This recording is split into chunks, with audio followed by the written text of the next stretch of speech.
வணக்கம். நான் உங்கள் கின்னஸ் பாபு கணேஷ் பேசுகிறேன். விஜய் ஒரே நேரத்தில் அவருக்கு நிறைய சைட்லேருந்து பிரச்சனைகள், கூடவே அவருடைய பர்சனல் மேட்ரும் கூட வந்தது தான் நமக்கு பார்க்க ரொம்ப கஷ்டமாக இருக்குது. ரொம்ப ஜாலியாக ஹாப்பியாக ஹீரோவாக எந்த விதமான பிரச்சனைகளும் இல்லாமல் பெரும் சக்ஸஸ் மட்டுமே கொடுத்துட்டு வந்த தளபதி விஜய் அவர்களுக்கு இந்த சோதனைகளை பார்க்கும்போது நான் ஒன்று தான் கேட்டுக்கிறேன். ஒய்ஃபுக்கும் அவருக்கும் இருக்கிற மேட்டர் பர்சனல் குடும்ப மேட்டர். அதை பற்றி நம்ம யாரும் பேசுகிறதுக்கு உரிமை கிடையாது. அவங்க 2 பேரும் சேர்ந்து அவங்க டிசைட் பண்ணிப்பாங்க. இன்றைக்கி இருக்கிற இந்த சின்ன பிரச்சனை நாளைக்கு அவங்க ஒன்றா சேர்ந்து வாழறதுக்கு எவ்வளோ வாய்ப்புகள் இருக்குது. அதுக்கு அவருக்கு இறைவன் அருள் புரிய வேண்டும். ப்ளஸ் அவர் இந்த நேரத்தில் அவருக்கு மன தைரியமும் இன்னும் ஒரு ஸ்ட்ராங்காக ஒரு அரசியல் கட்சியை ஆரம்பித்தா இந்த சோதனைகள்லாம் வரத்தான் செய்யும். இதெல்லாம் தாண்டி அவர் ஒரு நல்ல ஒரு அலையன்ஸ் போட்டு வெறும் வெற்றி அடைஞ்சு இப்போ கொஞ்சம் சீட்டுகளை வாங்கிட்டு பவர் இல்லாமல் இருக்கிறதுக்கும் அவர் அலையன்ஸ் போட்டு வெற்றி அடைஞ்சு மிகப்பெரிய ஒரு பொசிஷனில் வரணுன்றது தான் அவருடைய ரசிகர்கள் ஆசையாக இருக்கும். என்ன மாதிரி அவருடைய வெல்விஷர்ஸ்னுடைய ஆசையாகவும் இருக்கும். All the best Vijay.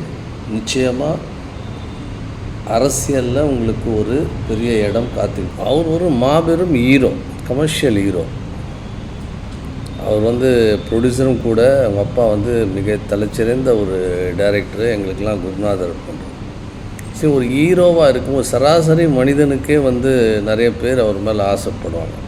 அதுவும் அவருக்கு சரியான ஒரு ஜோடி திரிஷா. இந்த கிசுக்கெல்லாம் நிறைய வரத்தான் செய்யும். அதனால் அந்த கிசுக்களை மக்கள் பெருசாக எடுத்துக்கிறது இல்லை. ஹீரோவுக்கு ஃபாலோவர்ஸ் நிறைய இருப்பாங்க. நிறைய ஹீரோயின்ஸ் கூட அவருக்கு ஃபாலோவர்ஸாக இருப்பாங்க, ரசிகைகளாக இருப்பாங்க.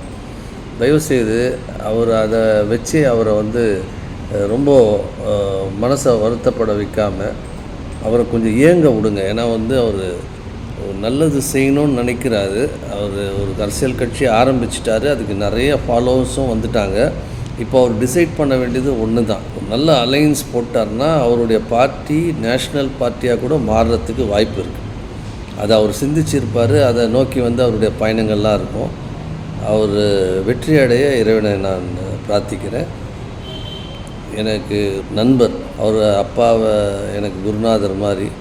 அவரும் ரொம்ப தெளிவாக அவர் ரொம்ப பல ஆண்டுகளுக்கு முன்னாலேயே அவர் தெளிவானவர். அவர் கதைகளை செலக்ட் பண்ணுற விடம், அவருடைய வெற்றிக்கான அந்த படிக்கட்டுகள் அவரே கஷ்டப்பட்டு தேர்ந்தெடுத்து பாடுபட்டு கொண்டு வந்தது. செதுக்கினது தான். அவர் செதுக்கி தான் இந்த அளவுக்கு வந்திருக்காரு.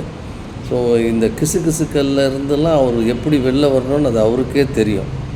இன்னொன்று அவரை யாரும் அழிக்க முடியாது. ஏன்னா அவர் சுயம்பாக உருவானவர்.